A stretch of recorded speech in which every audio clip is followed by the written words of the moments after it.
tutti da tastiere.net. Oggi vediamo di fare l'unboxing di questa tastiera Smart Wireless Keyboard della Samsung.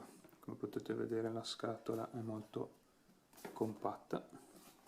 Si tratta di una tastiera wireless per Smart TV, appositamente per Smart TV, collegata con Bluetooth, però utilizzabile ovviamente anche con i tablet e con i cellulari. Proviamo ad aprire la confezione e vediamo cosa contiene al suo interno.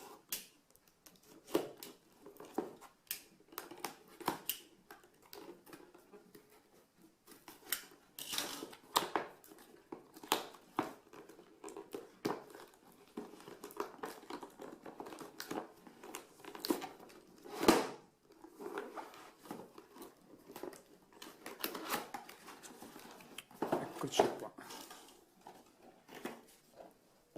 Eccola qui la tastiera. Allora, il peso diciamo che non è neanche tanto leggera, pur essendo così piccola. Nella confezione troviamo il libretto di istruzioni e tastiera con sacchettino di cellophane, le pile.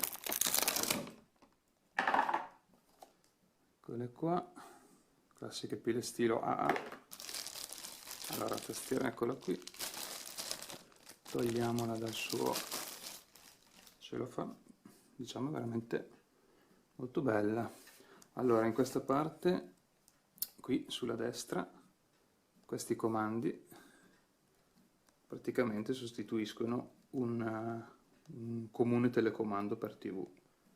Quindi c'è il volume e il cambio dei canali. Questo addirittura accende e spegne la televisione. Qui ci sono i LED che segnalano il Bluetooth e la carica delle batterie. Le batterie, ecco, vediamo sotto, acceso, spento, la connessione Bluetooth. Qui vanno inserite le due batterie. Altri tasti sono i soliti controlli multimediali, ecco qua in alto. Altre cose, le freccette qua sotto piccoline. Proviamo a metterla qui.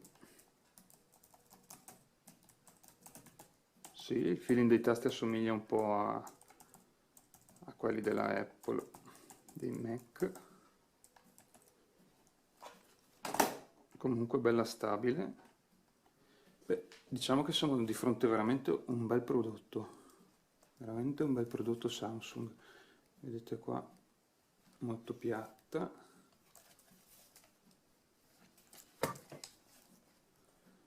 Quindi dicevamo, utile per le Smart TV, anzi progettata apposta per le Smart TV, e comunque funzionante anche con tablet e smartphone. Io trovo molto interessante questa cosa del telecomando qua laterale e il touchpad ovviamente che sostituisce il mouse. Bene, questo è tutto per questo unboxing di questa Samsung Wireless Smart Keyboard. Un ciao da tastiera.net.